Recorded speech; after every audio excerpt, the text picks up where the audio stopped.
Hello, everyone. This is From Milwaukee to Nashville. I'm Daniel Goodable, and over there is John Lewandowski. Our show is brought to you by the wonderful folks at Hockey Locker, even though you can't see their logo today because it's rented out and their thing is red. So, sorry, Hockey Locker. You can call them at 414-800-7585 and they will outfit you with all your hockey needs. If you have any additional questions, you can visit their store right across the street from Wilson Park to give you a geographical sense of where they are.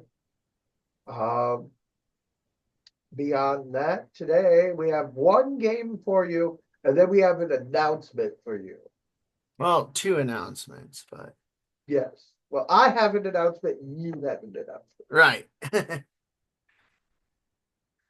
Uh, All right. but today the Admirals took on the Cleveland Monsters. I mean, the Cleveland Offsiders. I mean, the Cleveland Monsters. What's up with them being offsides all the time? Have you, but let's get into it. All right. Shots on goal in the first period, Milwaukee outshoots Cleveland 14-9. In the second period, Milwaukee outshoots Cleveland 17-5. In the third period, Cleveland outshoots Milwaukee 12-5. And in total, Milwaukee outshoots Cleveland 36-26. On the power play, Cleveland goes 0 for 4 with 18 minutes, 5 infractions, while Milwaukee goes 1 for 4 with 18 minutes, 5 infractions. Let's get into the scoring. Scoring in the first period at the 103 mark for the Admirals was Vinny Hinostroza with his eighth goal of the season, which I believe may lead the league. He's Um, the leading point getter, I can tell you that. okay, that's what I'm thinking of. All right, so it goes He's to got Vinny Hinostroza. 26 points. Okay. So it goes to Vinny Hinostroza unassisted, his eighth of the season. Then at the 410 mark, the Admirals score again with a goal from Ozzy Weissblatt, his second of the year, assisted by Jake Lucchini, his eighth, and Joachim Kemmel, his seventh. Then at the 12:47 mark, Cleveland scores with a goal from Trey Fix-Wolansky, scoring his 12th on the season, assisted by Cole Clayton, his second, and Luca Del Bel Beluz, his 10th. Then in the second, in his third game, I think this is as an Admiral, Ryder Ralston with his second as an Admiral, I believe. Where is he got? Yes, this is his third game with the Admirals and second goal. Okay. I'm on his stat sheet. Yeah, I just pulled up his stat sheet as well. With an assist from Jack Mateer, his fourth, and then the captain, Kevin Graval at the 1911 mark on the power play with an empty net. And I believe Aaron said that it's been almost 8 years to the day since Gravel scored his last power play goal. Yikes. I don't think he'll complain. He'll take it. Yep. All right, your three stars of the game. Third star of the game was Ozzy Weissblatt. Second star of the game was Ryder Ralston. First star of the game was Anthony Angelo before they took his assist away. I'd say the honorary first star would be Matthew Murray with 25 saves on 26 shots. In net for the Cleveland Monsters was Chet Greaves. Sorry, General Kenobi. Mhm. You're much smaller than I expected. All joking aside, Greaves stops 32 of 35. I almost, just on a funny haha for the podcast side, I almost messaged him to put out a graphic of Greaves with like six hockey sticks going goalie sticks going all kinds of ways. Oh, for the whole General Grievous joke. So just so you know, that almost happened. And then I happened to look it up and he already did that. So yeah. on all funny ha-has aside. Around the league, the Admirals are in second place in the Central Division at 25 points, 11 wins, 4 losses, 1 overtime loss. They have 2 games in hand against Grand Rapids.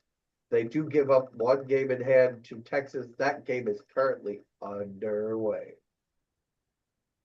They are playing Ontario, where it is tied 3-3. Henderson is beating Coachella 3-2. Today in other news, yet another moment where Barry Trotz is probably kicking himself.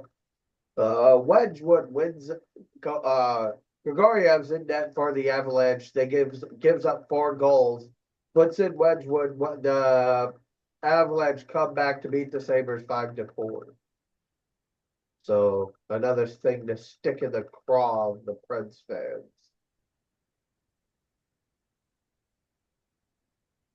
Anything you would like to add to that one, sir?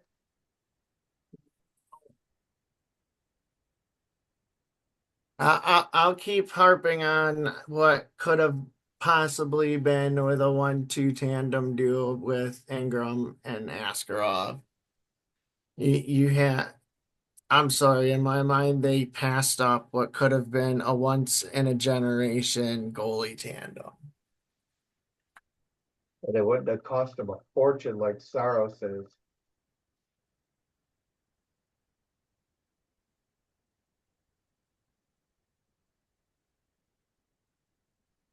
But that's all I got for tonight. On my up on our my announcement. So just for my side, we will be doing a show on Sunday. So we are off until Sunday.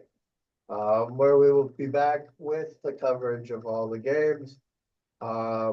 Because well, what it's closer to the holidays. I got a couple things going on.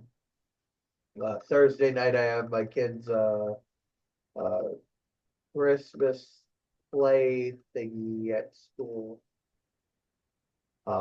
So I will be unable to do the Friends game that night. And then this weekend I've got a bunch of stuff going on.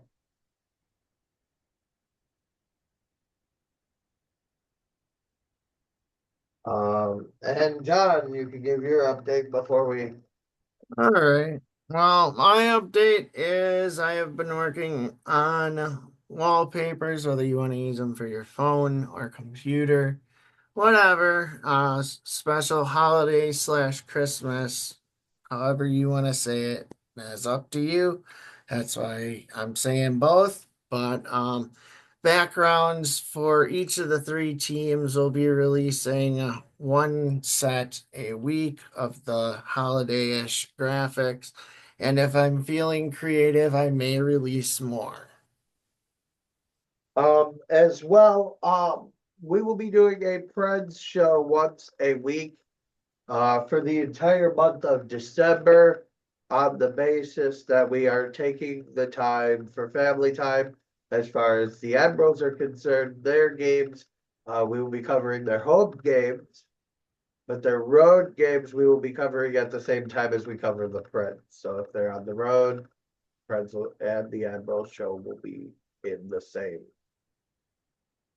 Um, we're taking time away for family. We know we have a very busy month of January. You know, So, and February and March and April. So, we're going to do our May, best. depending on what happened. That is true. But nonetheless, we are at the current moment very busy with family stuff, and that takes precedent over what we are currently doing. Thank you all for watching. Go Admirals, go Glads, go Preds, and see y'all on Sunday.